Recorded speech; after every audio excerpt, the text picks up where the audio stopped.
Hey YouTube, it's Rock6D. I gotta make this video short because I'm low on memory on my memory card. But yeah, I'm just telling you about the pros and cons of buying a PS Vita clone. First off, it's not PS Vita, of course. It's not gonna have a touchscreen and all that.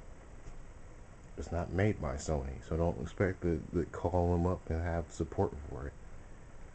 It doesn't play 64-bit or 32-bit systems. It can't play N64. It can't play PlayStation games. At the most, it can play, I don't know, a really high-res GBA game. Or Super Nintendo and all those games. It can just play older systems. And it does a pretty good job of it. Like, you can basically have this as a replacement for your older systems. Well, I would still, if I was you, I would still keep the Super Nintendo and all the rest of them. But if you want something on the go, it's all right. The battery life is decent and everything. It looks cool, and like it has the blue LEDs lighting up the triggers, and people think it's a PS Vita. You would think that they will recognize it, but apparently not, because I've been walking around and I don't know, going to a fast food place one day and just had this with me. I was playing the game. I was like, oh, is that the new PlayStation Vita? Oh, I didn't know they made a red one. I'm like, I just basically played along with that. I'm like, yeah, they do now. I was like, oh, it's cool. I'm gonna go look for one. And I'm just like, kind of thinking in my head, them going to the store. I like that new red piece Vita, please. And I was like, no, that's not even. They don't even make those yet. Where'd you hear that from? Well, I just saw. Oh, hey, it's fake. Yeah, it's fake.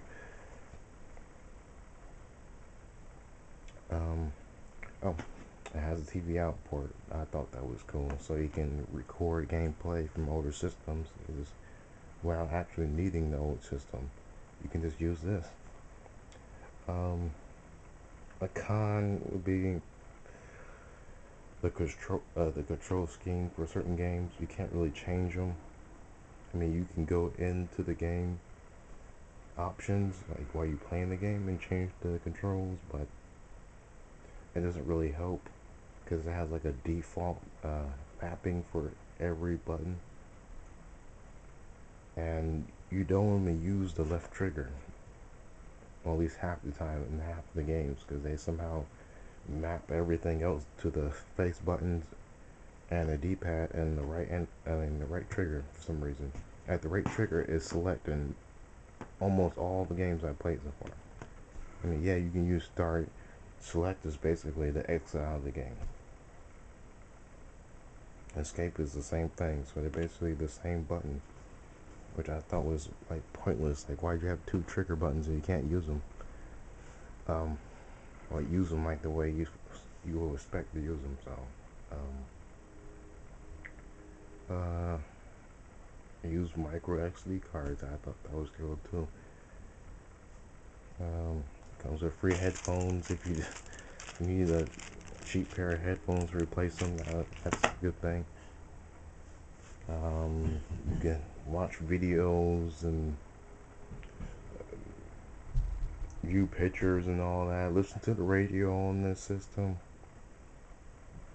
So that's a good thing. Oh, it can record video too, but if I was you, I wouldn't do that. It's like equivalent to a cell phone camera, like back in the early 2000s, like with the flip camera. Hey, look, I'm recording the video on my camera. That type video. It's all grainy, you can't see anything. It's like all super motion blurred every single second. But yeah, oh, and the paint, it chips.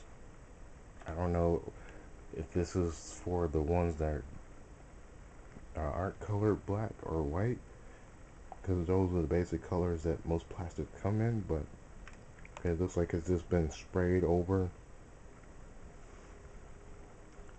It's really noticeable on the analog sticks. I don't know if you can see that, but There's like a little white or grayish section right there on the edge of that little analog stick. And on this one too a little bit. Oh, I noticed if you put it in your pocket or something, these control sticks, like, they kind of smash down or fall out of position. So I wouldn't really put it in the book bag or something, like in a tight compartment, because then the buttons will get smashed down or stay locked in that position. You really have to go into the settings and tweak with a lot of things like brightness and displays and certain things like that. You have to use a USB. Well, you need a software that doesn't even come with the system. Like they said, there's supposed to be a CD that comes in here, but there's no CD in here. It's just instruction mail that's useless. And I guess my last thoughts on this is you need a micro SD card adapter to even load games on here, and to make a folder and all that. I showed in my other videos. So yeah, I guess that's my last thoughts on this. But yeah, for overall value, it's alright. If you want to have something for your kids or something like that, something on the go, this is alright. People will think it's cool or PS Vita. I might actually want to buy one. So thank you, and subscribe and hit me on Twitter. Bye.